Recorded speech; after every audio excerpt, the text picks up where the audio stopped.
Oh, we're starting. We're done. Doing it. We're Not live. yet, not yet, not yet, not yet. Ah, that 30 was. seconds. I wasted so much energy then. Now we're live. Now we're live. I'm done. That Keep was that it. same energy. Come on, all 2020. That was it. We're live. Yeah, Yes. now we're live. Happy Juneteenth.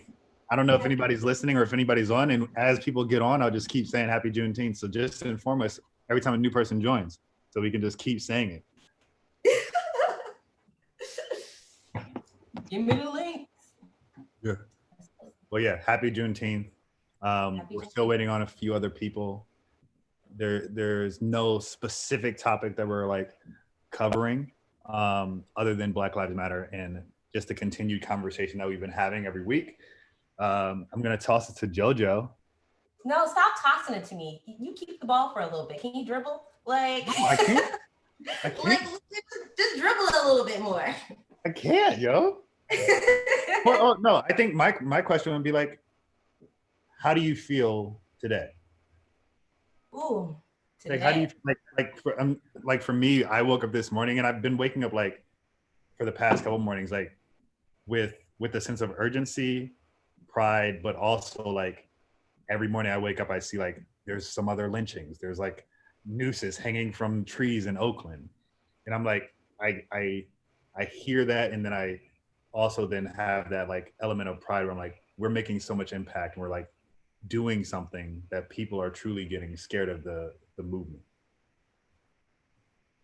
Yeah, I think it's actually weird because today, and I talk about this a lot, like how anxious I am, but like today I kind of woke up really anxious because in the past years, Juneteenth has just been a holiday that we just naturally celebrated. It wasn't as big as it is today. Sure. And, you know, just like kind of any function, you don't really know too much of the details and like the in depth of the history. You just like know, like, this is a day that we all get together and celebrate. And so coming into today, I was anxious because there is so much of my history that I do not know, that I'm still discovering and that I'm still figuring it out. And even the more of the details or in depth of what Juneteenth is, and like, I guess it's a little overwhelming, but I'm glad that we're here. I'm glad people are acknowledging it. It is more than just a function. It's more than a barbecue. It is having these conversations and educating each other. But again, like there's still this like vast amount of things that I do not know. And it's actually like, I don't know how to explain it. It's kind of overwhelming. It's very sad. It's heartbreaking, but like, I try not to dwell too much on those feelings versus the feelings of like, hey, we're here.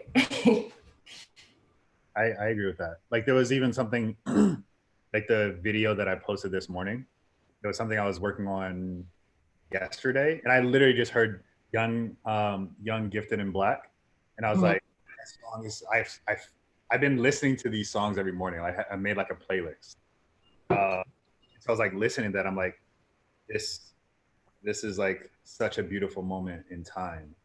And while there is that anxiety, it's such a beautiful moment because even with the backdrop of all of the racism, seeing my brothers and sisters from all across the spectrum representing together during this time, and even seeing my like Filipino friends like representing and standing during this time has been one of, again, I'm highly encouraged and highly proud. And while Juneteenth is this like day of celebration, there is also this like need to pull from the strength of our ancestors. And I probably say this on every one of these podcasts so far. It's like my joy in being black is the beauty that has come from the adversity, the continued striving, the continued pushing forward, no matter what happens, right? Like the video of the woman, she was like, "We've never wanted revenge. We literally just are fighting for qualities." And even like something that I posted today about the idea of this versus July 4th, and this being the true Independence Day. This is Independence Day because this is the day that more people were freed, right? And it represents a people and the freeing of a people who have fought for the freedoms of everybody continuously throughout the ages and like throughout the duration and like length of the existence of America. So it's like I felt so patriotic. I felt more patriotic about this day today when I woke up than I've ever felt about the 4th of July. Ever. I mean, And I legit remember going to like Paris and like experiencing their Bastille Day. And I was like, oh my gosh, I feel so much emotion. Like they're so passionate about Bastille Day. Like they know the history, they know everything about it. I felt like deep emotion with it that I had never felt with our July 4th. I was like, maybe ours just isn't that important. no. It's like this year, I was like, oh my gosh, this is true Independence Day. Like I feel this resounding feeling and sense of freedom and urgency to continue to chase that freedom. Well, in light of Juneteenth, I think we can also acknowledge CP time and how real it is. And on the subject of CP time, hi, Andrew. Oh, what's up? This is I didn't want Juneteenth to be about this. Sorry I'm a little bit late. But there's a lot of stuff going on in the world, in my world. Today is supposed to be a celebratory day. Like I come in, I was already feeling better about hearing Erwin talking about this day. It's been great. It's been great to hear that. I am excited though. Like I'm glad that you are feeling like, I think like just something you were touching on that has been, for whatever reason, uplifting me in light of all these things is, I think that like even today is a signal of a change that will last. Mm-hmm. The recognition of, today, the recognition of Juneteenth. I hope that it's a signal of more to come, but I'm happy that today, I think will now be I've seen companies talking about the observation of this as a holiday. And I think that it will become like that alone is a pervasive change in our culture that did not exist before. Like while people knew about it, but it was not recognized or observed. It was sort of like, truthfully, and this is sad to say, for a lot of people, it was like every other day that is like, there's an observation of some holiday, but we don't respect it, think about it, talk about it, or reflect on it. You know what I mean? And so to see out in culture, like people being out in the streets, and this is what it can lead to is really, I know it's a small thing and it's not the win that we're all hoping, and it's not the entirety of the change, but it does reinstill my like vigor about the ability for us to change. And I'm so glad that it happened around a holiday like this, because there's a reason to remind us every year. Next year when this comes around, do you remember what we were going through at this time last year? It's a reminder, and it's anchored in a ritual now about everything we're talking about. Because that's the thing that's been worrying me the most is like our culture just moves on so fast. Mm-hmm. And I'm so glad that this is a bit of an anchor that we can come back to and talk about next year, because we'll have a day.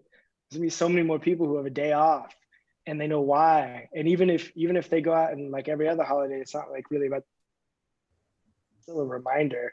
And I think it's an opportunity for us to say something, whether it be on social media or whatever we want to do, whatever it means to you. I'm just glad that we have like an anchor to come back to in the future.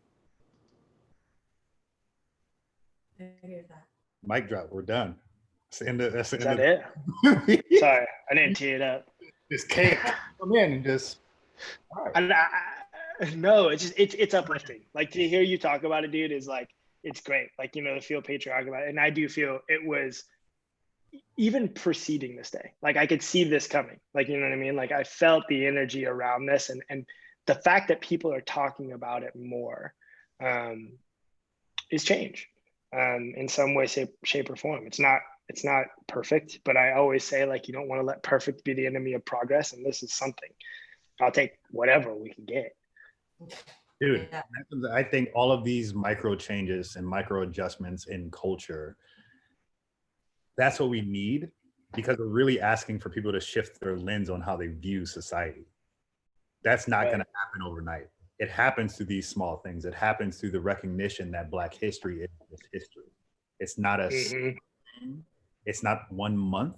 It's literally an ongoing dialogue and conversation of how we, in all cultures, are weaved into the fabric of the narrative of the building of this world, right? Like right now, everything is so Eurocentric, and like these moments allow us to have that dialogue and allow us to have that conversation. And that's what I've loved about this. And even I've seen people on like social media saying like, yeah, the cops got arrested. Why are you still like, chill out? I'm like, no. Like there was an missing the point. It was like legit an opening, and then we're taking it. Yeah. Just like we took Beethoven. We're taking we snatched him up so quick.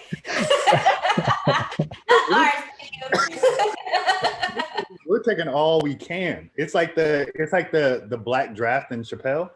We're like, it's ours. It's ours. It's ours. I don't know. On that topic, I was reading this article and I didn't get to really go in depth with it, but it was showing how a lot of our statues and sculptures and stuff like that in museums were bleached, and how they were Black people. You know how they broke off their noses and stuff like that, so they wouldn't have Black qualities, and just kind of like took them and claimed them as their own. So, and that's just something I learned today. And the article I had read was from like years ago. I even found like a Tumblr page with all this like Black art that I've never even like knew existed, you know? And so, yeah, it's these uncoverings and unsurfacings. And I actually think that it should come from us and start with us, but also start teaching our kids that too. I had a conversation with my girls this morning. They're 8 and 4. And, you know, I was like, today's a holiday. And they was like, what? I was like, it's Juneteenth. And it's like, what's Juneteenth? And I was like, oh, you know, the day that, you know, Black people were free from slavery. And they were just like, slavery? And I was like, it was hard having, because you're trying to like dumb it down small enough to where they got it. But she was like, oh, I hate Juneteenth. Like, I was like, no, this is the day of like celebration. This is the day that like, you know, we can celebrate my freedom, your freedom. She's like, so you were a slave? I was like, no, I wasn't a slave. But like, I think we struggle having these hard conversations with kids, but it's important to like, just kind of work with it, you know, try to find a way to kind of just spark it a little bit so they have a little grasp, and then they can continue to learn and build off of it. Again, like in our, oh, sorry, go ahead. Oh no, finish your thought. No, I was just like saying, and like in school, you know, again, like it's the whole like trying to unlearn things. And I saw this meme where it's just like, we only learned, what is that book called? What is that Mockingbird? To Kill a Mockingbird? To Kill a Mockingbird, yeah. I like it. Yeah, like, that was a lot of people's bird book. that was a lot of people's like intro to racism. And I'm like, but that was still written by like a white woman, you know, like. Well, yeah, and I think that's the crazy part is like, I think the way that we educate everybody today, right? They're really ugly parts of our history, and I think that we diminish our focus on those things. And really, what we should do, I mean, what's the expression? Those who don't know history are doomed to repeat it. Like, what we really should do is like amplify the ugly parts so that people don't commit those same misguided acts again in any way. And but it's like our tendency to write the happy path version of our history. Everything in American history is like bright and happy. And even Juneteenth is like the freedom of slaves on paper, but like the law, like it was ugly out there for a long time, like a long time. You look into things like the Black Wall Street in Oklahoma, like just there is terrible things that continue to happen for a long time, but it's still a good day to commemorate because it's anchored in something that I guess was a signal of a start of a progression closer to where we want to be. The progression we're still all in, you know, but I think it's the same as what you were just saying. Like even the companies recognizing right now, it's micro progressions. Major jump or major leap. We still have systemic racism that we're tackling, right? So it's not like not the end all be all. And that's the one thing I would hope people don't get from like just the celebration side. They're like, okay, we gave you guys you got it. We arrested the people.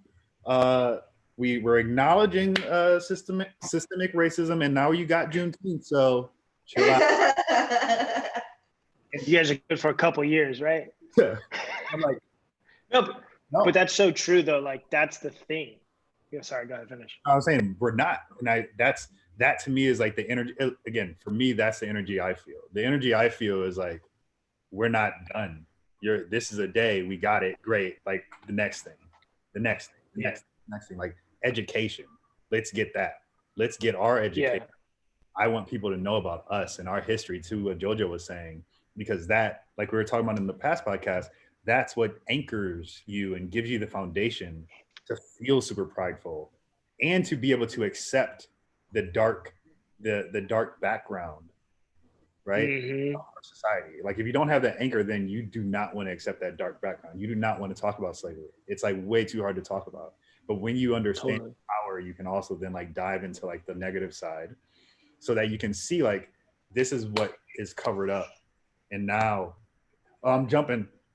One other thing to hit on JoJo's point. One thing that I actually really love about right now is that all of these times, and you and I have talked about this before, all of the times that I've said something, or maybe you've said something, or Andrew, maybe you said something about like our culture and like Black history, and people are like, nah, that's a conspiracy. Like that's not real. Like, I'm loving that people are truly digging into stuff and realizing that all of these things that sound like conspiracies are real. Like they're that insane, and the oppression was that insane that it sounds like fucking aliens, but it's just the reality of what happened due to supremacy. And we kind of posted this. I posted about it, but like, and this is just like a sliver of the issues, right? Like, there's so many more things that are going on with us, and like, just for an example, like what's going on in Chicago with like people like dropping off guns in like poor neighborhoods, so like we can keep like the Black-owned Black crimes going, like things like that. Like this is just the tip of the iceberg, and like you guys said, like it's kind of interesting to know that like as tired as I am right now, as exhausted I might like think I am, like this is just the beginning, and there's so much more that we have to address and like build off of and work on. And I mean, I'm excited. And every time I have this conversation with friends, you know, white, Black, whatever, like everyone is also like very hungry and eager. So I just wanted to kind of move past the idea, and I think that's my own like reservations, is like this is just a Black trend and people are only like interested because this is the topic, and that it will phase out. And I would like to see like when I'm sorry. I just said that's right. I was audibly agreeing with you.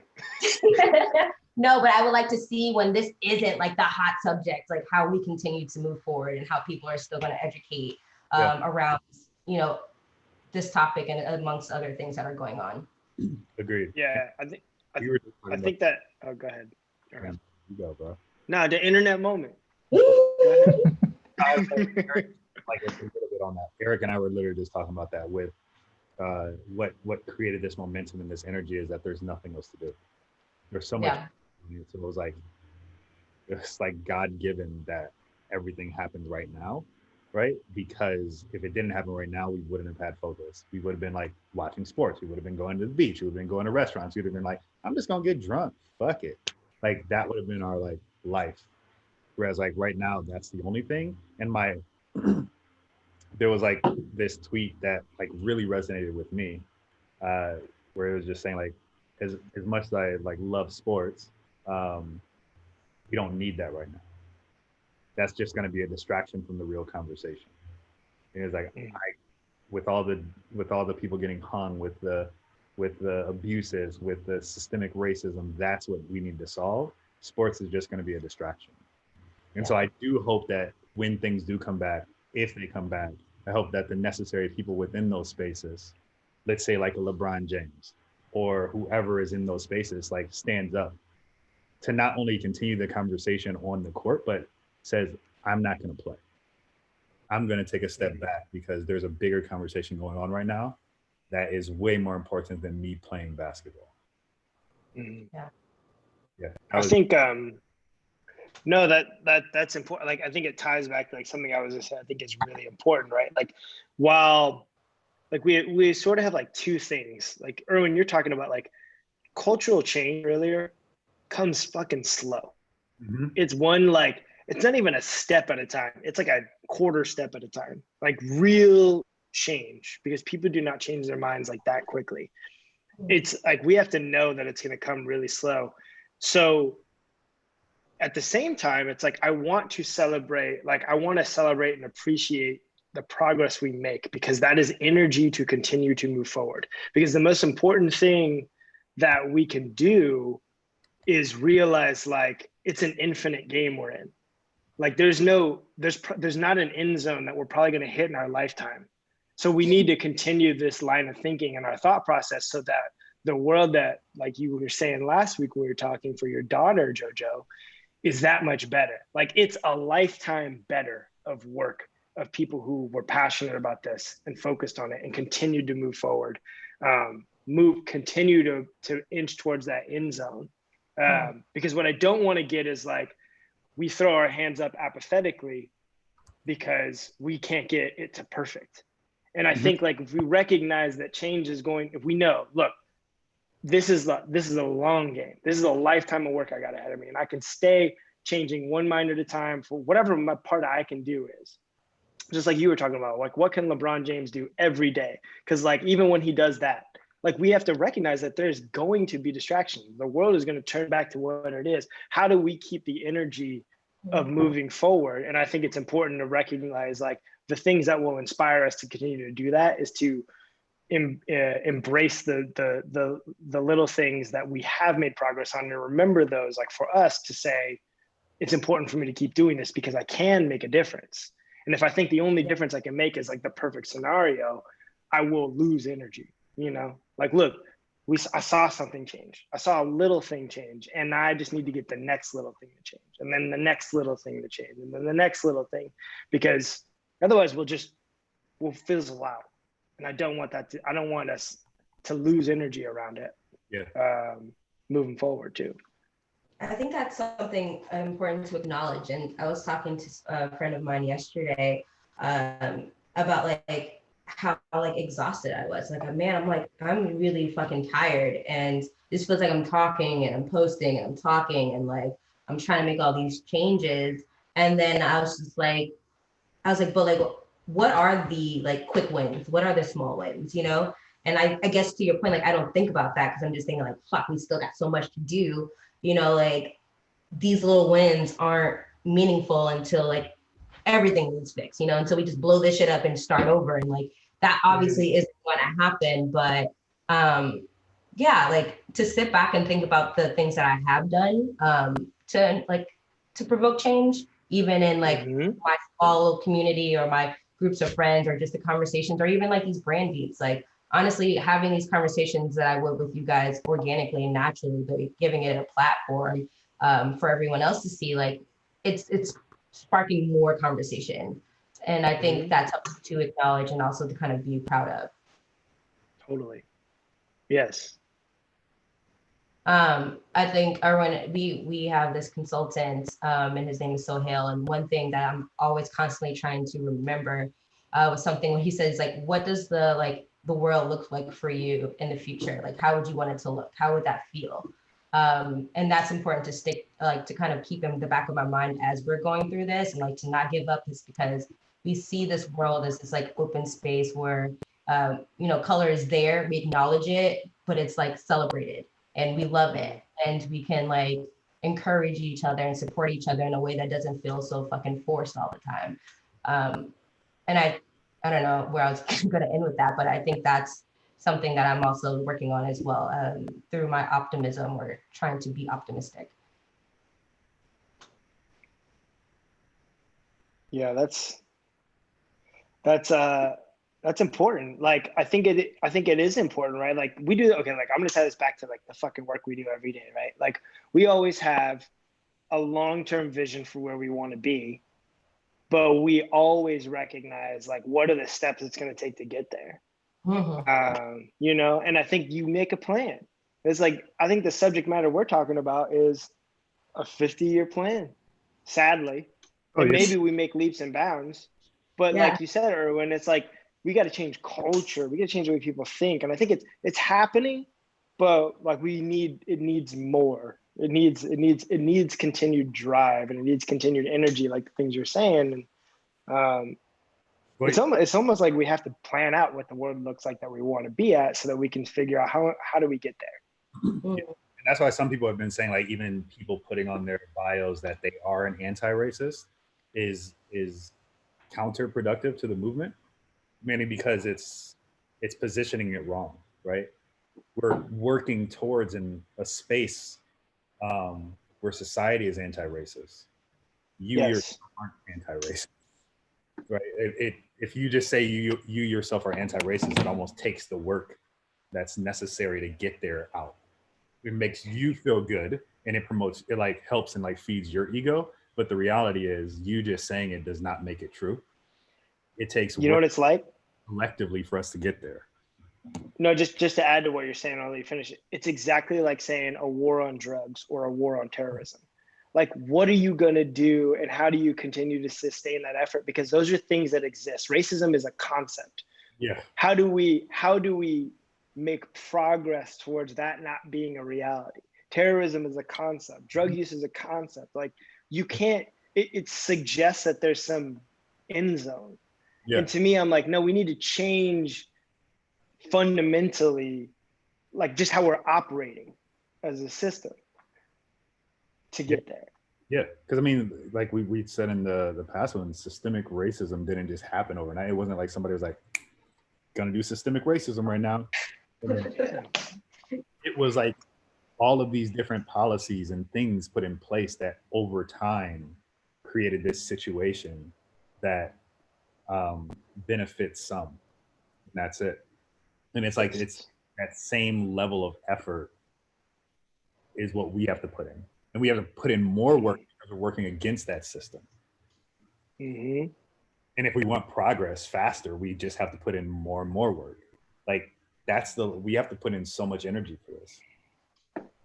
Mm-hmm. Totally. It does become like hyper taxing.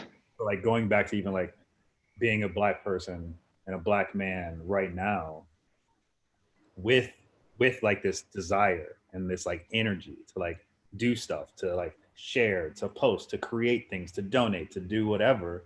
It's like, I then also have a full-time job as a creative director. And it's like, you have to balance. And now it's also like, we have the D&E group at Basic. And now it's like, trying to try and balance all these things out that I'm hyper passionate about.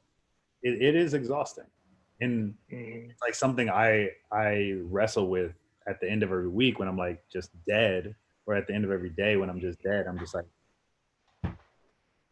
it's exhausting, but it's worth it at the end of the day, because even if I don't get to enjoy, my children will get to enjoy, and my children's children and my children's children's children will get to enjoy whatever it is, and that freedom that we're fighting. Like MLK didn't get to enjoy what he fought for, and that's just the reality. And like every day when I do go to sleep and why I wake up with excitement is like, that's fine, because if we do it, no one else is gonna do it. And it's like, that's what it takes. We just need a bunch of, we're not comparing to MLK, but we just need a bunch of that fucking energy. I was about to say the energy. I'm about to say big dick energy, but we just no, but but look, the reality you're talking about is like, he was purpose driven, right? Like, there was a purpose. Like, there was something that was driving what he did. And you're right, he didn't get to enjoy, even if he was alive today. I think maybe the world that he was inching towards isn't the world that he thought we should live in ultimately. You know what I mean? Like, maybe it's the I have a dream speech, but it's like, we still don't live in that world exactly. And I think like that's what you know what I mean? Like, that's not like, he made a North Star for where we want to go. And it was like, but what he worked towards was, he put us in a world that was closer to that North Star. It's like, it's like we're doing branding. So like you said, like taking it back to what we do every fucking day. When we're doing fucking branding, you literally paint a North Star that you might never reach, but it's inspiring. Exactly. Working at it. And a brand or a company is an ongoing concern that takes constant input to be relevant. that is the same Mhm. effort that we need to put in. Yep. Freedom is a brand, and America honestly is a brand that is supposed to be embracing this idea of freedom, right? And that to me, Mhm. we're chasing that. And while we might not get there, and while there always will be things that we're gonna have to like fight, etc., which is why it makes this idea of freedom such an amazing sort of brand goal, because it implies Agree. that there will always be work that needs to be done. Mhm. Exactly. Exactly. And it doesn't let anybody ever let up. Mhm. That's the thing. We're not going for some end zone, you know. It's just this is about like I'm gonna say something that like I've kicked around in my mind. It's like kind of controversial, or whatever. But I don't even have like a real strong position on it, but I'm interested to hear your thought on it. Like, I think racism is in human nature, right? Like racism is core to who we are as beings on this planet, because we have an us versus them mentality as like a biological creature. It is part of what helped us survive in the past, but it is also a nasty part of our biology ultimately, now that we are the complex creatures that we are. I mean, I don't know that I feel very strongly about that, but I do think that is a natural result of our evolution. And I think what we're asking for today is, how do we evolve past that? Like as a being, how can we move past that? We need to like hit. Like we ask people for, when you say you're anti-racist, I'm like, I don't want to point another us versus them. I want to say, let's move past that, like in how we operate and who we are as a species, because that is sort of, we need to get past that part of us, that part of our nature that makes us versus them. Because like we were talking about last week, it exists in every culture. It exists in Asian culture and Black culture and whatever. And I think, yes, bias. Sorry, yeah, whatever. Same thing. Racism I is mean, for the purpose for the lid, yeah, and you're right. Words do matter, so I should be careful with what I say. But I guess the point that I'm making is like, what I want people to do is like, I want you to fucking evolve, because everybody goes out and they go like, well, I'm not fucking racist, but I'm like, no, I want you to change the way you fucking think, like change who you are as a person, because like you're not stopping to think about the fact that like, and accepting that you have bias, that you have prejudice. And if you can accept the fact that like, you're not necessarily at fault for that, but do that so that you can go, I recognize that, I'm aware of it, I will now like take the steps to truly not be that, to live in a world that is devoid of that. Yeah. I actually completely agree, because I mean, you've read Tribes, I've read Tribes. Like even that idea is like, we need a group to belong to, and then we fight against another group. Like that is the reality. And then even a study done where a person gave like, I think 5 people quarters or something, or no, gave one person 75 cents and one person 25 cents, and they were like, will you give that other person a quarter so you guys are equal and even? And he was like, no. Like he needed that something to like lord over someone else. So you're right, this idea of lording over other people is just inherent in our nature. And like in Black culture, we have light skin versus dark skin, right? So we even have that within our own culture. But within that analogy, it's important to acknowledge that Black people have always had that 25 cents and be made something. Yeah. So, so to the point of like, we all have our biases and prejudices. It's like, for me as a Black woman, I might be a little bit biased because of fear, or because of, you know, what has been instilled for me and what I've kind of experienced, versus like prejudice and racism through like white people is kind of what they just have, you know, what they're given. They have the right to be prejudiced and biased. And I think it's like, when we all kind of want to like move past that word, it is starting where we're starting now, is like fixing everyone outwardly so we can actually feel comfortable within our skin. I can feel comfortable. I think you guys saw that video of that little boy playing basketball in his like yard, and a police car drove by, he hid behind the car. Like that is called prejudice or bias or whatever, but he had every right to feel that way. And so, yeah, to to your point, we all might be that way, but it's for a reason. And until we kind of acknowledge like what's up here, again, it's like I'm going to continue to have my like reservations about my safety. You're right. No, like I think what Erwin and I are tapping into is like maybe like what's our nature and how does that play a role in it? But the culture we live in is exactly that, right? Like, because frankly, there are people who in this culture who have benefited from the dynamic that's fallen out from our nature. I'm just saying our nature is the cause of these things, but ultimately we live in a culture where there are winners and losers. And you're right, there are people who are extreme fucking losers. Yeah. And in a lot of cases, like and that's an absolute reality. You cannot move forward without acknowledging that, without acknowledging that. I was gonna like to connect those two. I think the point of bringing up the nature part was just to talk about how deep rooted it is in our society, in people.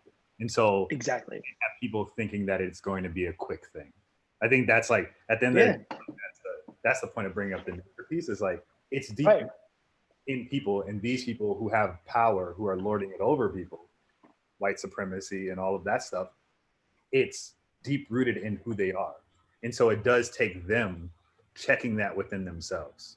That's exactly like, and I think we've like that power.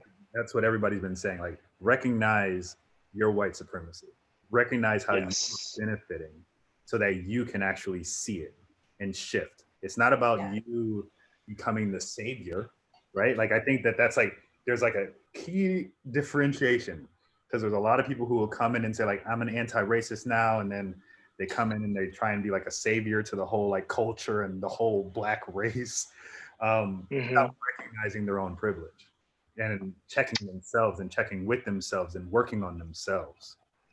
Yes. Yeah. Well, that's the point I'm making too. At the same time, Erwin, like I'm trying to say, I want people to, like you just said, check yourself. Like I even look for, does this line of thinking exist in me? And like, here's an example. Like if I can eliminate the us versus them, like, or at least be aware of when am I being us versus them? Because and then decide like, is that bias? Is that prejudice? Like here's a way that it does exist. Like even at basic, right? We've always been like basic fucking versus the world, little old basic, like doing what we can. Like I'm just saying that is still an us versus them mentality. And I think it served us that well. It wasn't a bias because it wasn't saying that everybody out there was bad. It came from a place of like, I want to uplift who we are, but it's good to have the thought process. And I think that if other people have that practice of going like, what's driving my us versus them? And am I okay with that? That's how you challenge prejudice. That's how you like be aware of your own prejudice. But you're right, Jojo, like I think we're trying to give people maybe a mechanism for like, one, it's okay to stop and challenge that. And then two, maybe like, here's an opportunity for you to like recognize where that comes from and decide whether or not like that's prejudice, that's bias that you have in your life, And you're right, like Black people, especially in America, have been the 25 cent, on the reception end of it. That's absolutely true. And that is the work that needs to be done. I want to give people a way of like, how do you get there to like challenge your own biases too, so that they have more tools to do it, Yeah. And to that point, I think it kind of starts from, again, home and the conversations that you have at home with like your family, your loved ones, yourself. I was watching, I think I even brought it up last week maybe, but this woman, Sonia Renee Taylor, she kind of brought up, it's like, again, why do like white people feel like they have the right to tell us how, Black people should be treated, when it should go a little bit further? It's like, what makes you feel like you have that privilege to do it and like explore that more? Like, you know what I mean? Explore your own biases and prejudice, because it could be just something so small. It's like, oh, Black people deserve to live in like the suburbs. But okay, but what if we want to live where we live? Like, what again gives you that privilege to say those things, to speak those things? And even for us too, and I don't want to say it goes, I guess to bring it back a little bit like to reality for myself, it's like a lot of times I feel like I don't deserve, or a lot of times I feel like I'm not articulate enough, or I'm not smart enough, or I don't have all the information. And like, that's just kind of what I have felt for so long. And now as I'm starting to get like a voice or a platform, as I'm becoming this leader, I feel like I have to like smash everything together and just be this like perfect person when other people aren't, and they have the same platform as I do. You know what I mean? So it's like, I get to where you're saying like, how do we kind of equal it out? But I need the encouragement and the support the same way that they feel like they have the right to do what they do, you know? Like we can just— You're right. And that comes back to the abolishment of the idea of supremacy, because you only have those thoughts because you think you're supposed to be a thing. You only think like, oh, I'm not good enough because I'm supposed to be this thing. We're like, or you go, who I am and where my culture came from is perfect and important. Yeah. And we need the rest of the world to do that too. Yeah. You know, like just like you said, like you don't need to change anything. Yeah. It's enough. Yeah. It's plenty. It's actually important that it exists in some ways. So that's what we were talking about. Like even the mission of our D&I group is to pursue that world that embraces multiculturalism and the beauty of multiculturalism with open arms and embraces difference, right? And doesn't even see it as other. Because I feel like people can embrace different and just see it as other. Like it's not about seeing it as other, but seeing it as something that is beautiful, that should be embraced and acknowledged and accepted and understood. And so we even begin to have this conversation around when you look at even the world of business and like business professional and suiting and all of that stuff. So taking it into the world of fashion, that is so Eurocentric driven. And so if you're in America, you have to wear a suit to be considered professional. That suit is not the same suit an African person will wear in Africa. I mean, that suit is not the same suit that, let's say, traditional suiting would be in Vietnam, right? But if you come to America or if you go to a westernized country, you have to basically take on the idea of professional. And so that's even going to this idea of it being so deep rooted and so like there's these micro moments and micro interactions that people view as very small. And while they are small on the outside, they have a really deep, impactful impact on your mental state and how you look at your own culture. Because if I come to America, or if I say like, this is what my parents have taught me and showed me, like the most beautiful clothing, right? And then I go to a job interview and they're like, you can't wear that. That's not professional. You're like, there's this disconnect. I've been told this thing at home, but apparently the world doesn't accept it. And while that person telling you it might think it's just saying like, they might not think you're offending you. They might not think they're down talking you. They might even like toss out of like, it's beautiful, but it's not right for here. Like those little things. And many of those little things is why we feel the way we feel. Is why we feel like we have to change our tone, why we feel like we have to shift, why we have to fucking code switch. Like those little moments and little interactions are why. It was not like one major moment. It wasn't one time when somebody said like, you're talking too black. It was like all of these micro moments and micro experiences that ended up building a habit over time of like slight self-hate. And depending on like where you are on that spectrum, like maybe you don't hate yourself that much, or maybe you don't even realize you hate yourself. But if I feel like we all have that, like we all have that little bit. We all have something that we're all now reckoning with. So that's also like the exhausting piece of like us having to educate while we're also reckoning with like all of these things that we didn't even know about our own culture. We didn't know about ourselves. It's like we're learning too. We're getting up to speed because no one taught us this stuff. We're like developing the pride as we're going. And I like, for me, I was like very prideful, but still I wasn't as prideful as I could be in my culture. Like the fact that I feel so much energy now, and yeah, I walked around with a black fist in the air when I was in high school, but it's like, I don't necessarily know if it had as much like resonance and like meaning in the heart as it does right now.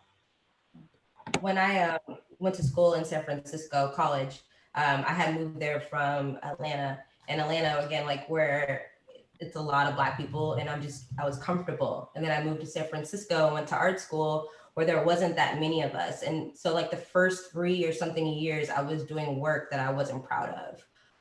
And I got my degree in photography, but I had also took a lot of film classes.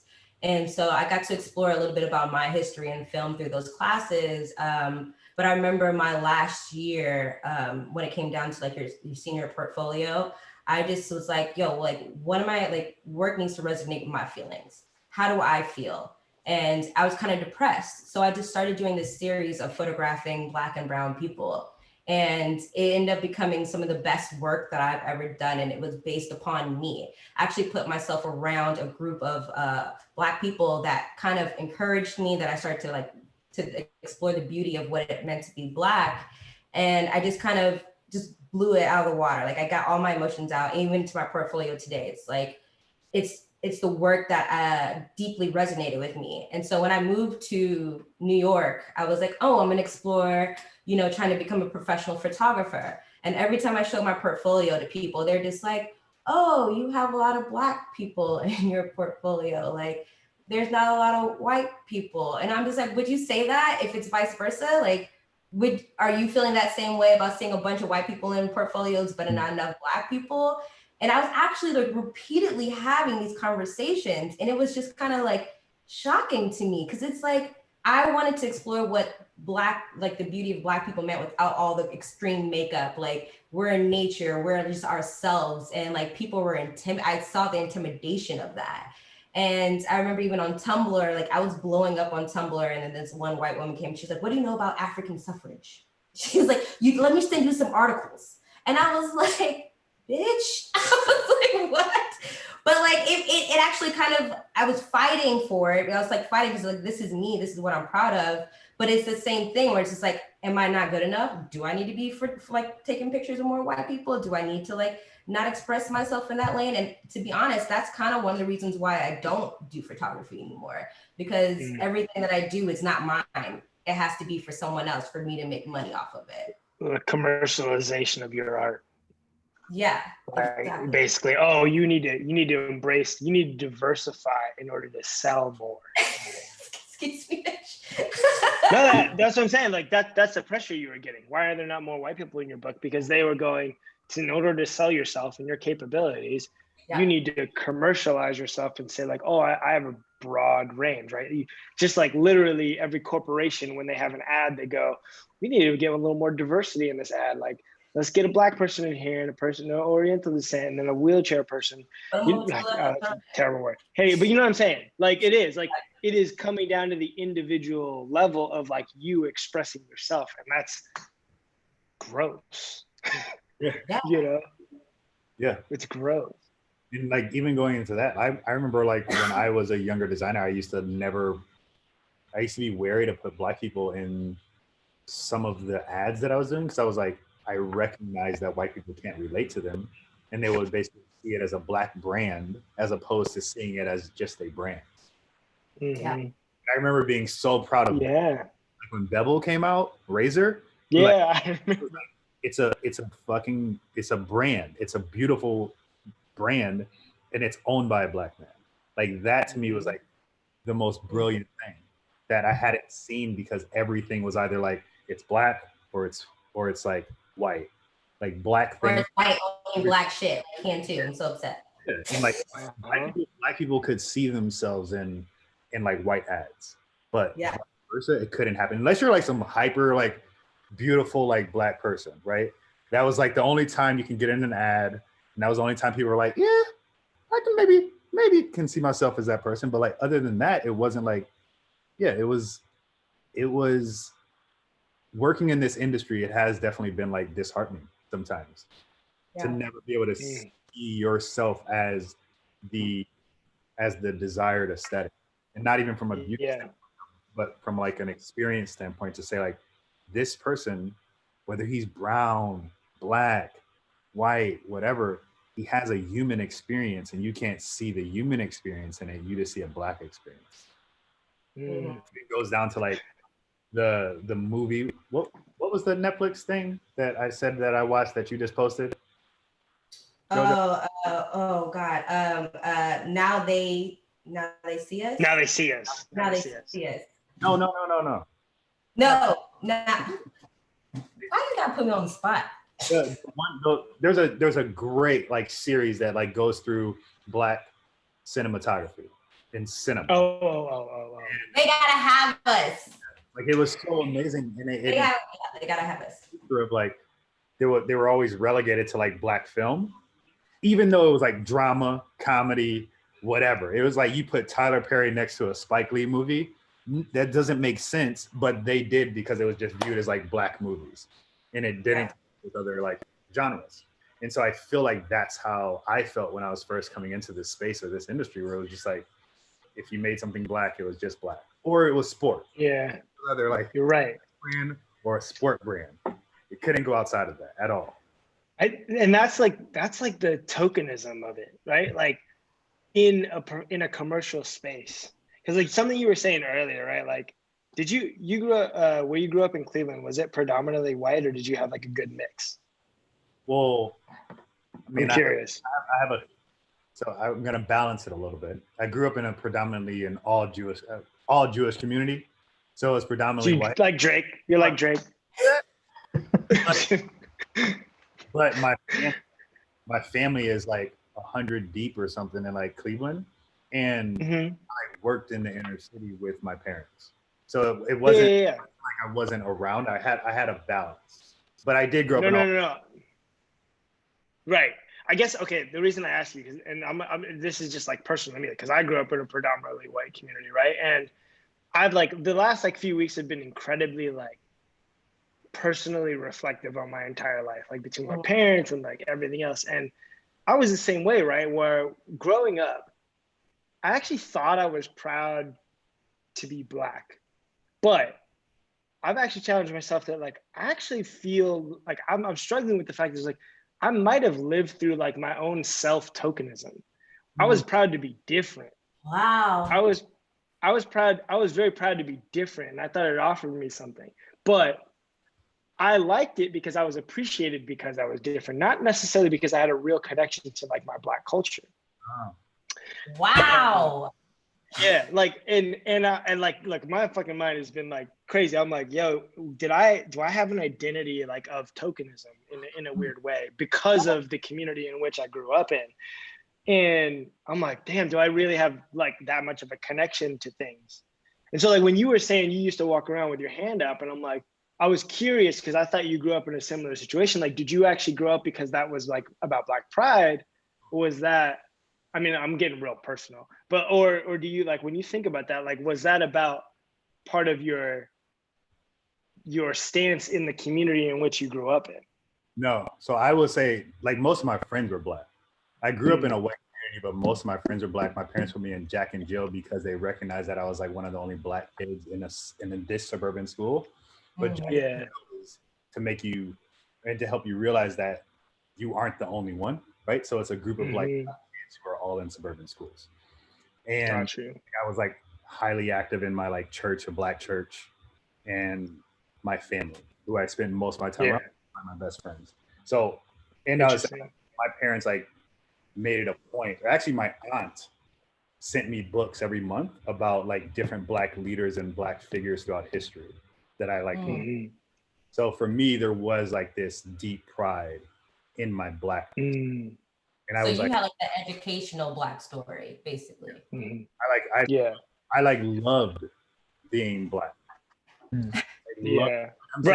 But there was like, but right now, I love being Black, but I didn't necessarily see the impact on society. And I don't necessarily know if I saw the systemic racism because I kind of was like blind to the systemic racism, if that makes sense. Like I didn't learn about the systemic racism towards Black people. I learned about the power of Black people.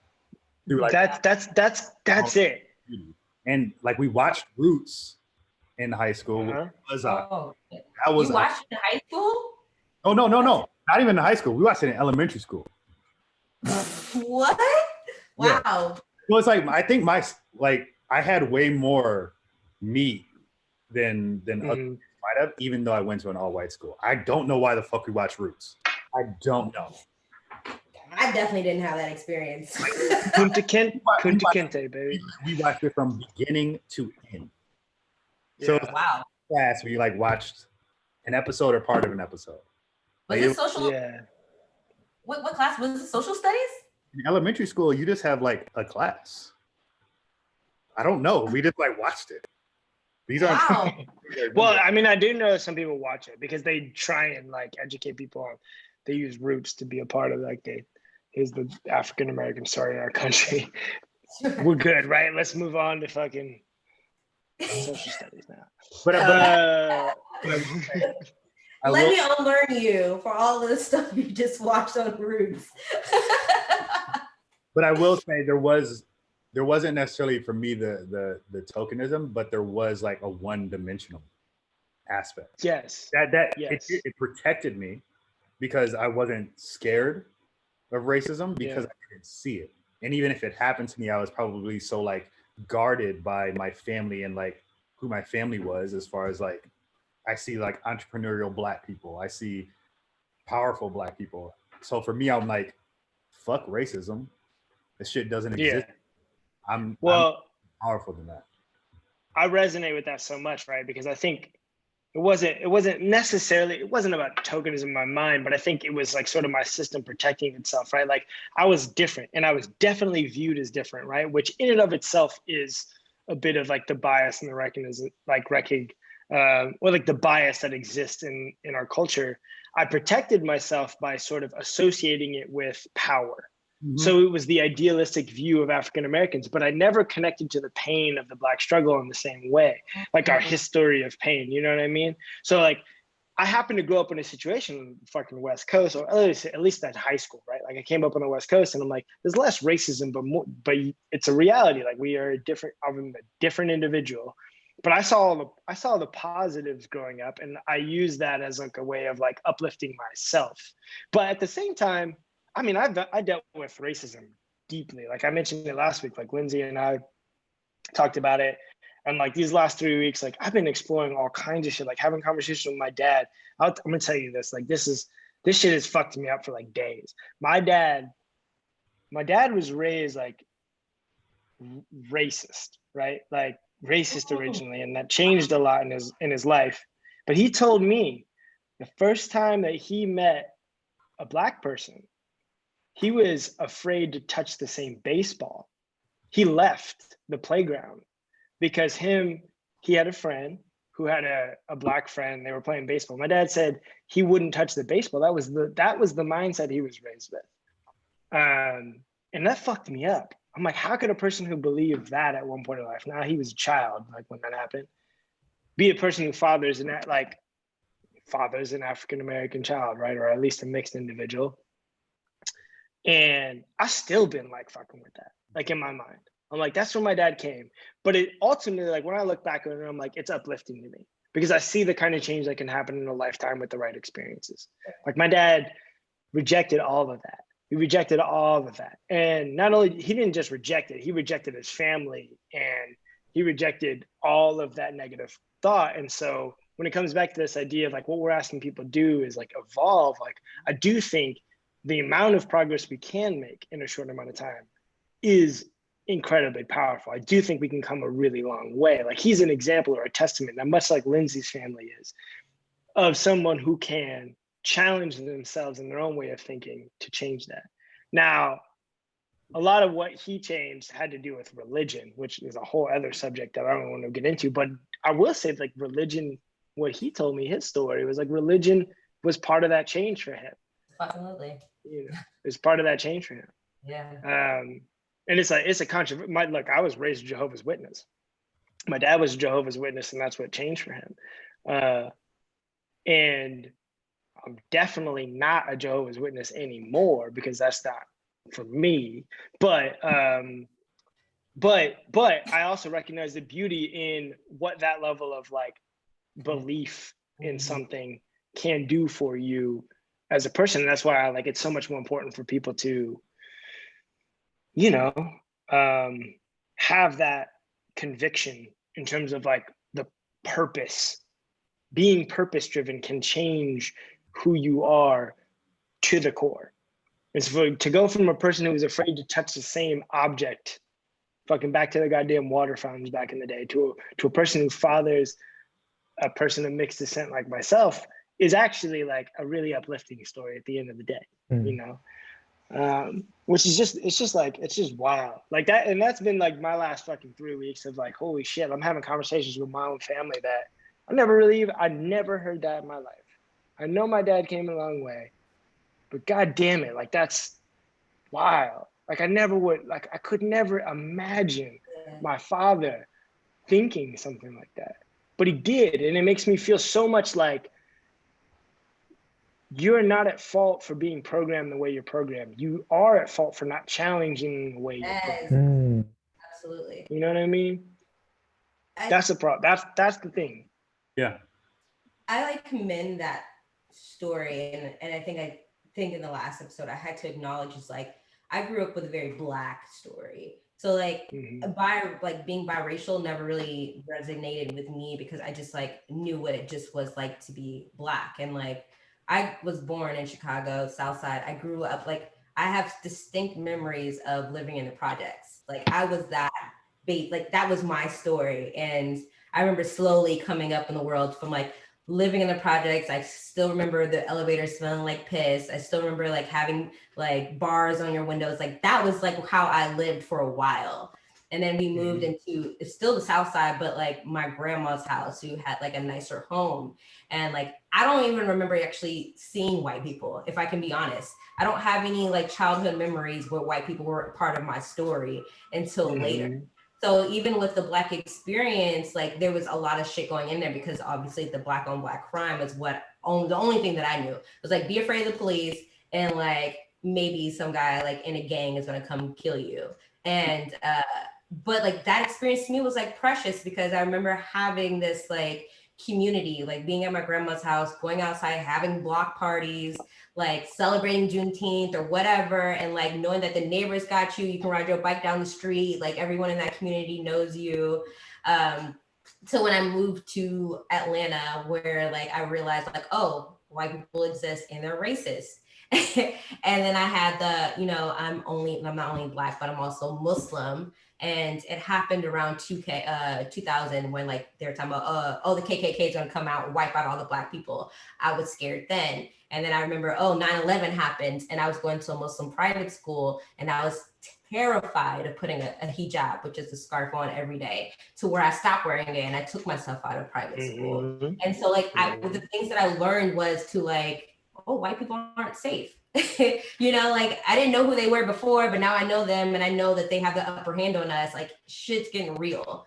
And it took a lot of like learning and unlearning. And like I have a lot of white friends now who accept me for being this person that I am, but knowing that there are people out there that wanted to harm you and hurt you was kind of like my experience. That's the kind of reason why I am today. So like when you like brought up, like I never really walked around with like a fist, but like I was only Black.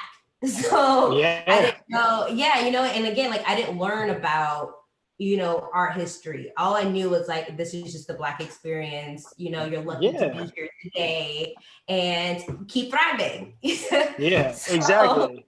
Even in my experience, I'm still like learning. Yeah,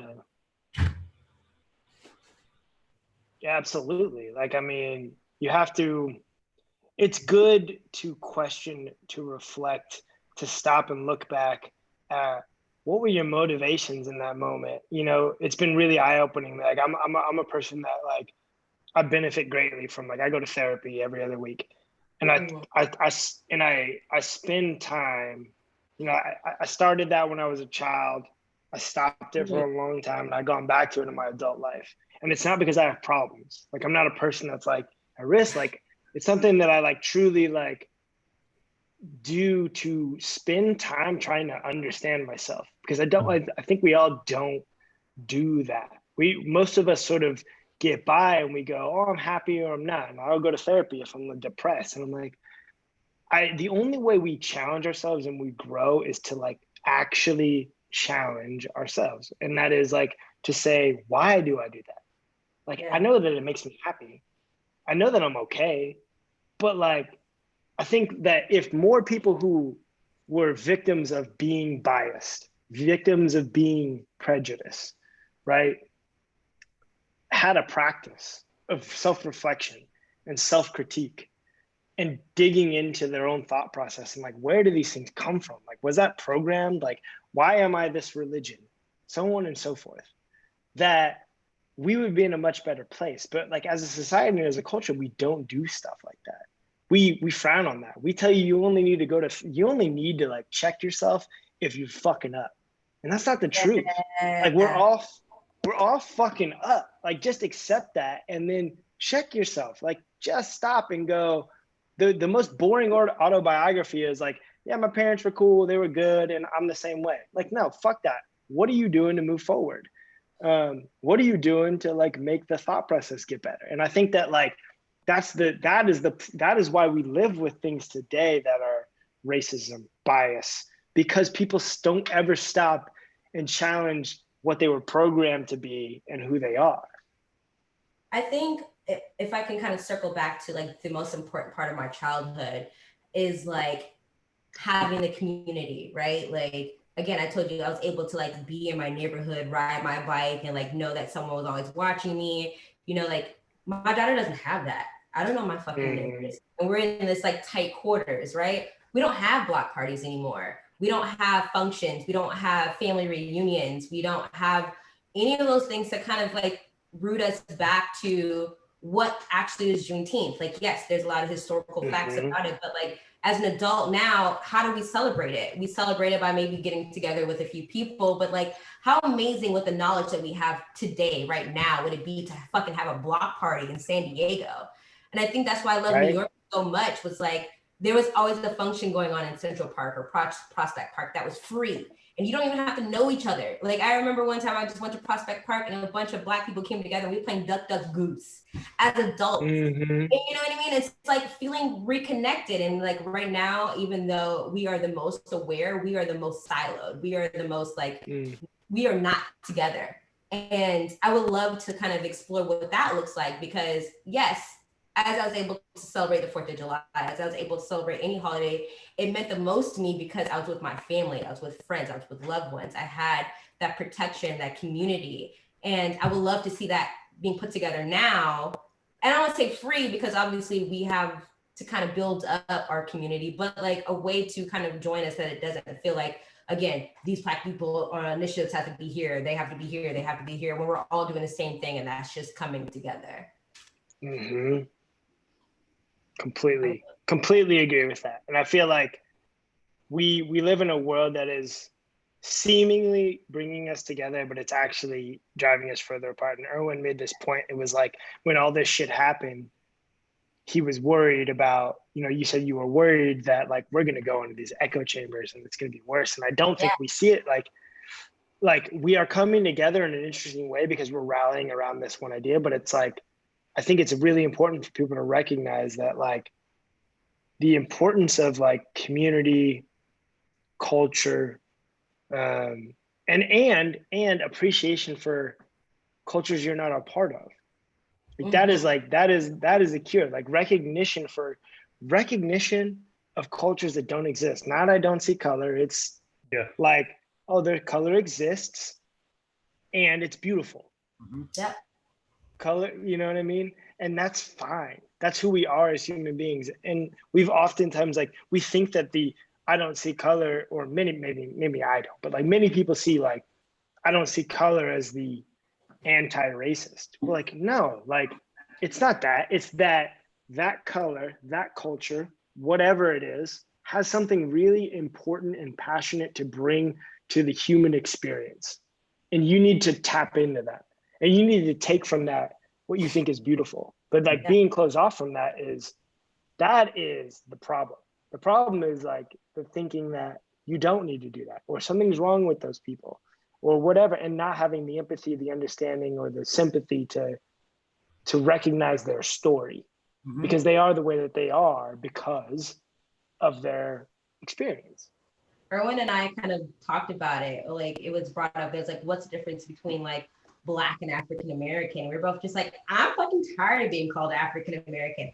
I'm Black. You know what I mean? Like you can put African American on it, whatever. If you need to separate us that way, but like the fact that like people feel bad of like calling us Black, or I can't say white, I have to call them Caucasian. It's like, it is what it is. Like, you know what I mean? Like, aren't PC or like non-PC terms. Yeah. Like it's like people felt weird about calling us black, so they're like, call me Caucasian, and you don't have to call me white. I won't call you black. It's like, just say black. It's fine. Like it's not the N word. It is just what it is, and I view myself as a black man. Yeah. You know what? Can I be honest with you about something about the dual identity thing that bothers me? Is like specifically with African Americans, right? Like there's Asian Americans, Mexican Americans, like we're all Americans, right? Like we're saying something, we say these things, right? Or Hispanic Americans, whatever the fuck it is. Specifically with African Americans, what bugs me is I think we're more American Africans. I think we were, because of how we were brought into this country and then how we propagated like since our history, we don't have, like you talked about it last week, we don't have a connection to our culture. We're American Africans. We were ripped away from our culture, our history, our privilege. And you take somebody like an Ethiopian American, like they are an Ethiopian who assimilated into American culture. Many people who are descendants of slaves or whatever, they like, that's why like Erwin, I think like 3 years ago, you were like, what would you call yourself? And I think I said an American. We were like, I don't know what the conversation we were talking about or the context, but I'm like, it bugs me because I don't feel like, I do feel like African Americans were robbed of a cultural history to even say that I'm African before I'm an American. I'm like, no, we're American Africans. Like we're different. Well, even that, I'm like, I feel like we're just Americans. Like there's no like thing for whites at all. Well, I agree. Like I'm black and I'm Muslim, and they're like, where are you from? Are you Eritrean? Are you Ethiopian? Like you're Muslim, you can't be from here. And I'm like, I'm from Chicago. I grew up in Atlanta. I'm like, where are you from? I'm like, here. I'm not gonna like my DNA to do no fucking ancestry test. So I'm just gonna say I'm from here. Like I don't know what you want me to tell you. We are from here. We are American as American can be. Yeah. Like if we're gonna be called anything, it's like either for me, it's like call me an American or call me black. But I am black. Yes. And I'm proud of that. Because like exactly. There isn't like an Irish American.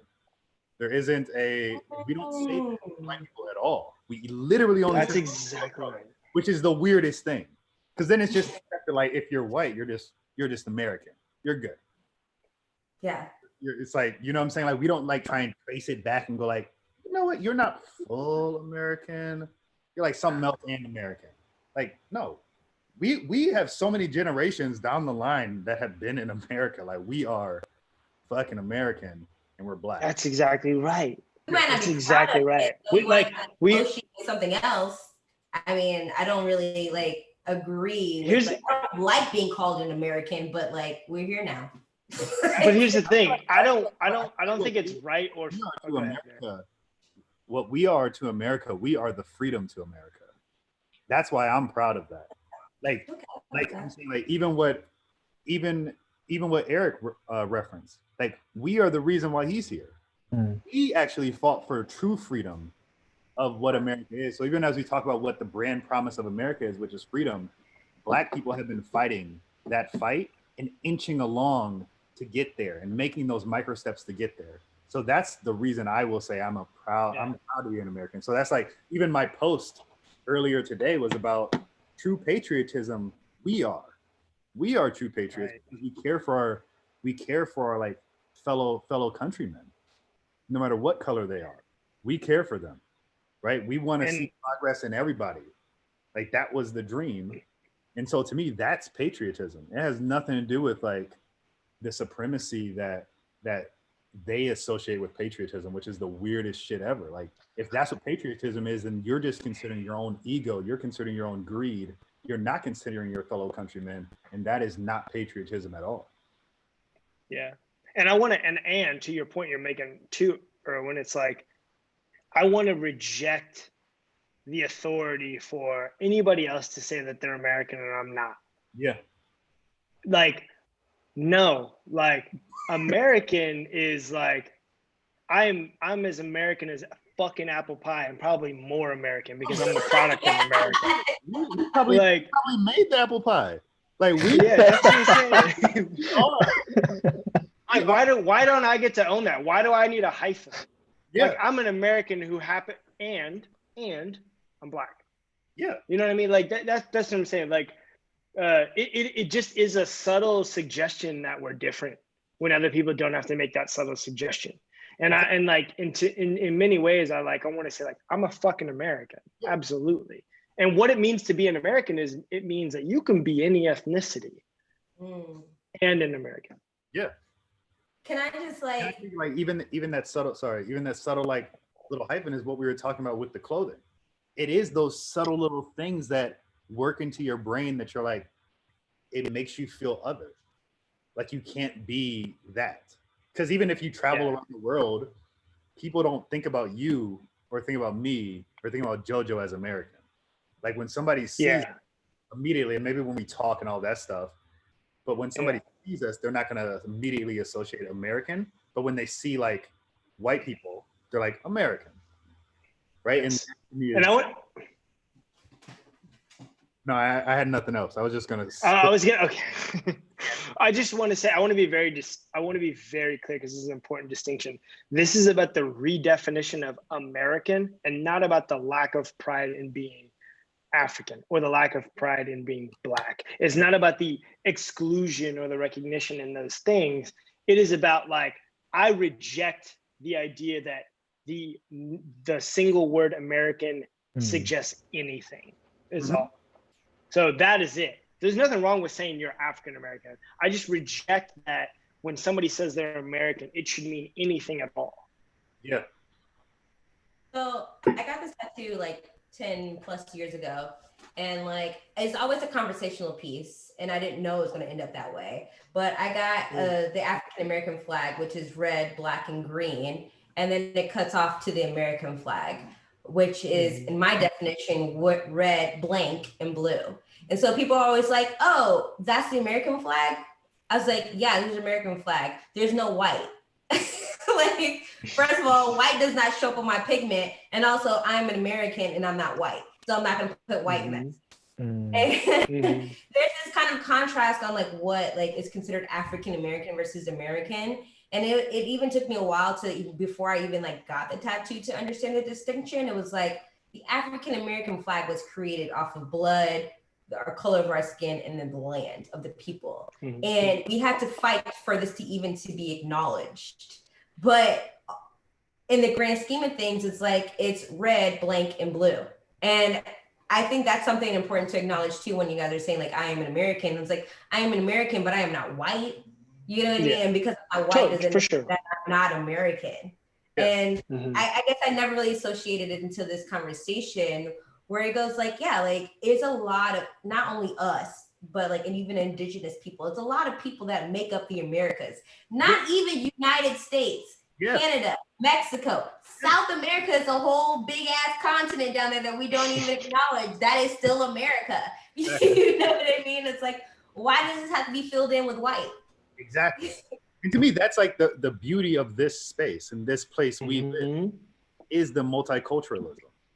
That is like, that's the only thing that makes America cool. Like if it wasn't for that, America would not be cool. America not be a place that anybody wants to be in. It is the multiculturalism. Like it's not just the singular nature of a people, right? Like one group of people did not make this world. It was made by the ingenuity of every single group working together, whether it was like through whatever means, but like building this world that we live in together. And it's so sad and fucked up that there's this one group that is like, nah, y'all ain't do shit. It's like throughout history. Oh my God. Yeah. That's a whole premise is like, that bugged me. I'll say something like really controversial and personal, but like American is an idea, not an identity.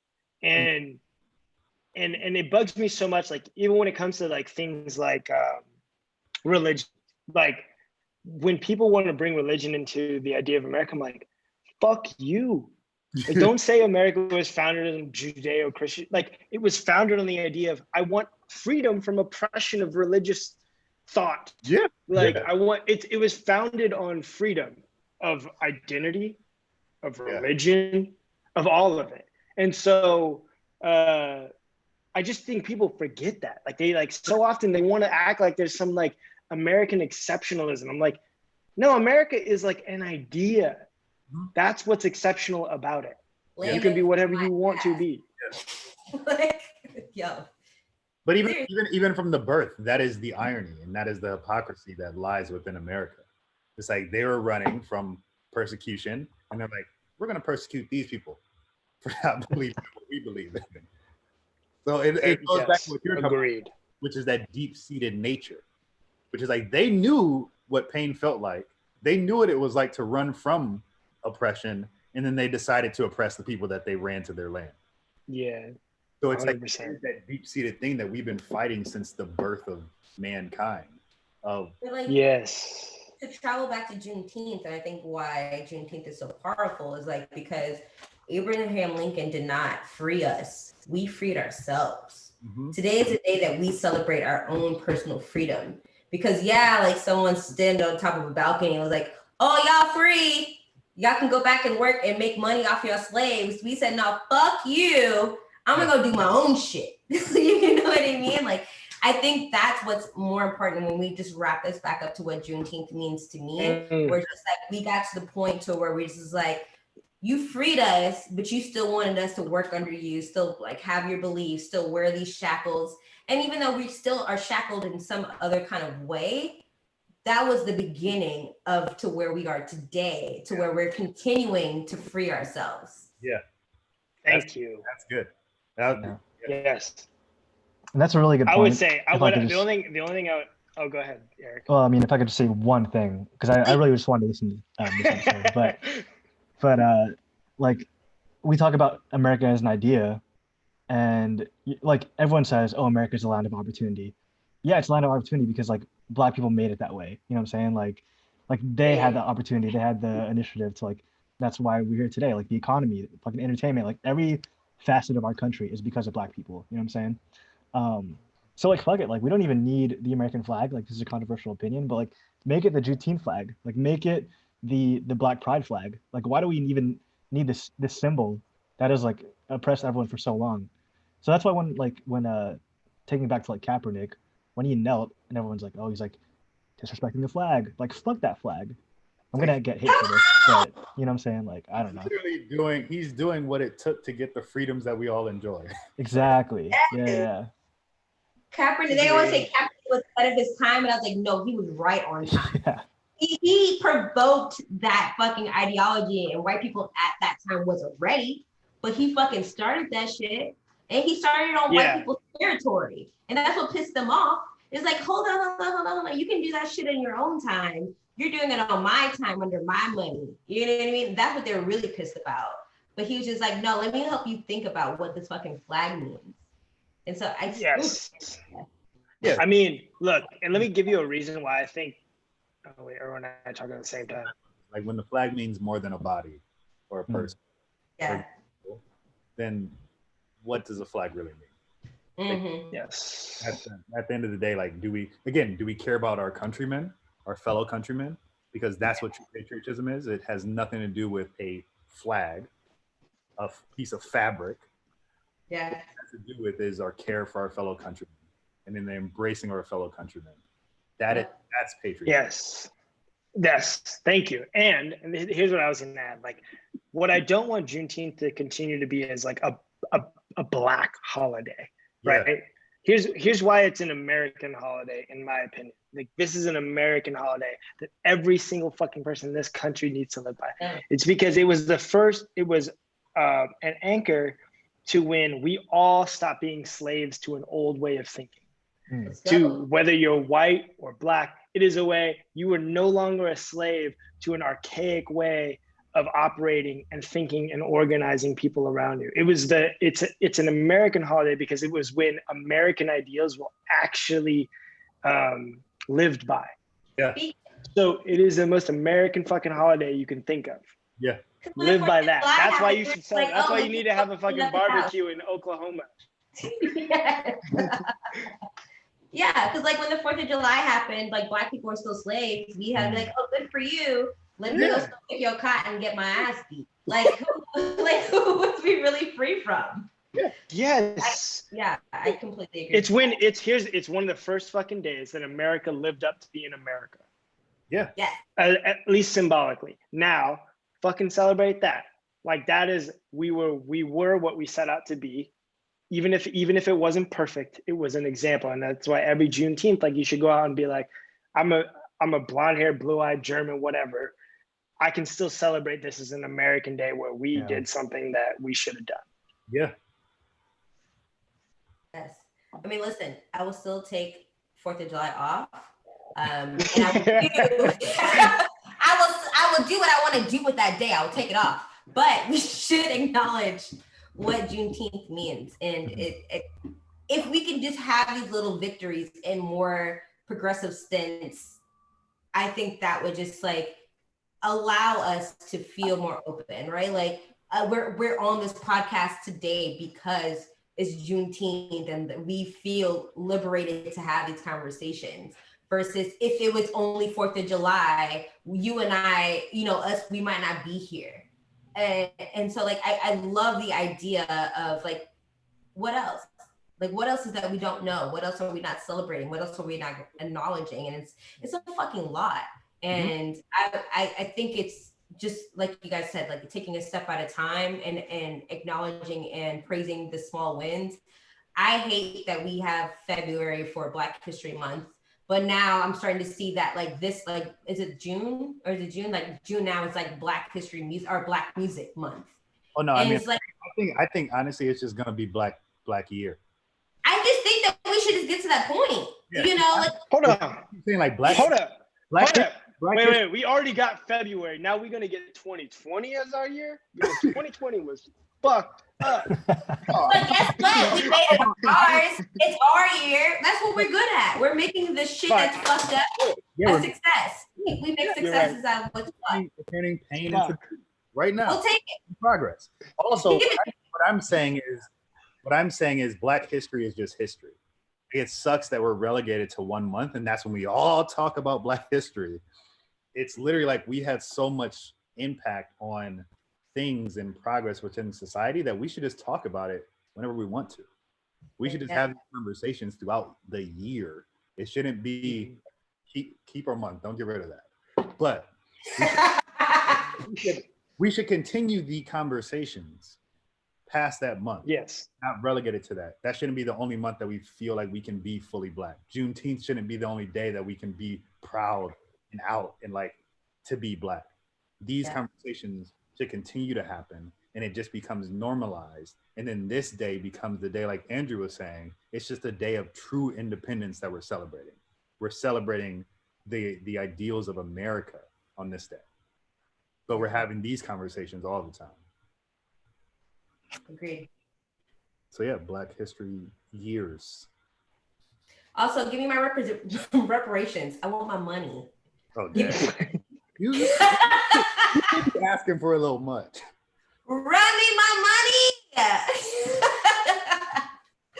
We deserve. Fuck that shit. We deserve. 40 acres and a mule, right? We want didn't that? even get that shit. If they just gave us all mules right now. But like 40 acres? Can I own 40 acres? Like, I would take that shit. A mule be nice. Like, desert? I could sell that. I want the equivalent. I want the money equivalent. I mean, exactly. Yeah, what's 40 acres worth right now? Should we Google it? It would have to be like 40 acres in Manhattan or San Francisco. I'll take 40 acres pretty much anyway. You can give me the most bodunk wherever. If you give me the monetary value of 40 acres, I'll take it. Yeah. It's fine. Least hospitable land. 40 acres is just like the bumfuck of Florida. Yeah, exactly. I don't want to go there. Don't do that. I don't want that. I won't even saw that. Never mind. All right. Well, this is great. This is as usual. For Look, you. we had a thin herd today. I'm sorry, I was late. Well, you're always late. CP time. I'm not gonna hold it against you. Eric, is there any questions? Questions. Oh, I thought you asked Eric, does he have any questions? I have questions. I'm not on YouTube. I can't see. I have questions for America. Those are my questions. I have questions for this country. Oh, shit. But we have comments from Gabe Moyes from Basic, from way back. He was saying, y'all are onto it. We have to change the way people think about culture. Culture/race play such a big role in forming personal identity and finding out what makes you an individual. I feel there is a fine line to walk between discovering what makes you special and turning that into some form of superiority. I keep trying to think of surefire ways to avoid that, and celebrating those differences is a good way to remind us that they aren't a reason to hate each other. Yeah. So, good points from Gabe. Interesting. No questions though. Oh, and Aaron from the Bay Area office said, "My schools never mentioned roots." So that's dead ass. We never mentioned roots. Well, if you got the time, you might as well just give it a whirl. No, I think we're beyond the slaves movies. I feel like we should move past that. Roots is heavy. Like that's heavy, dude. And I was the only black kid in that.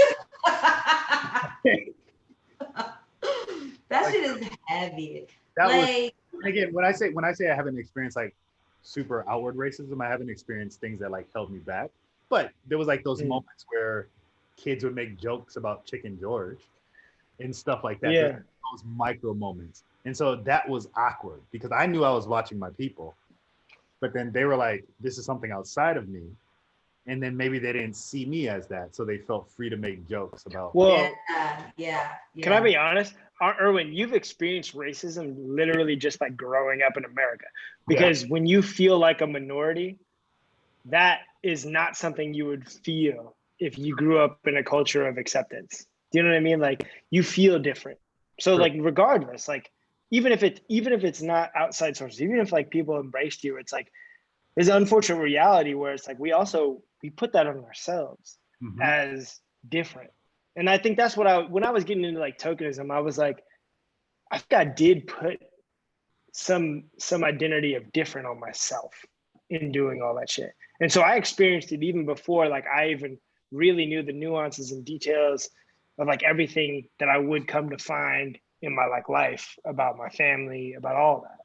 So it's just you've experienced being a minority, which feels a lot like racism, you know, or feeling like the minority. But like to your point, it's like what's minority in America? Like we are a minority, you know, but like I always, when I hear the word minority, I think about like Russians or like Jews or whatever, like, you know, anything that's associated to white people because we want to associate white people as like, oh, you know, they're the ones that got to fight to da-da-da-da. But it's like, again, we're the original ones that had to fight to do da-da-da-da. And yeah, to your point, it's hard to acknowledge. It's hard to feel successful. It's hard to celebrate your wins in the community when you feel like there's so much more to do. But I am going to start celebrating like our little wins. You know, even the fact that our agency has acknowledged Juneteenth, or other places have acknowledged Juneteenth, whether you have the full day off, partial day, you know, shorten your meetings, whatever. It's like the little successes that will make a long-term, I guess, conversation. Because even as kids now, knowing that they have to recognize Juneteenth, they're going to ask, like they asked me, what is today? You know, and like this is our opportunity to shine. This is our opportunity to feel like if my kid was like, what is Columbus Day? And I'm like, it ain't nothing. It's just a day. But like, a good point. That's a really good point. That like honestly, like when I first started, or when you remember, like we used to fuck around and we would be like, yo, it's MLK Day, but we'd still work. But we would say something about it and we would talk about it. Yep. Or we would like, or Erwin and I would fuck around and be like, let's take a shot of Henny. like, but the reality was like, we actually, in doing that, before any of this happened, we decided as a company, before any of this happened, that like, we should take that day off. We should observe that day. Like that is a day, like, and I think this year, before all this should happen, like we decided to like, it was this year or last year, we were like, we're closed. Like, let's observe that day. Like, let's make it a more meaningful day. And I think that's the kind of changes like that happens over time. Like, this is an important day. And we give a lot of fucking stupid days out there that mean a lot less to a lot of people that are important to our company. So why don't we put some more emphasis on the things that are really important to us? Yeah. I would love to shop on Juneteenth. Give me a sale. What y'all selling? I want it. But put a discount on it. The same way I put on Veterans Day, Columbus Day sale. Give me a Martin Luther King Day sale. That's how you actually get America to get on board, is like start doing Hello.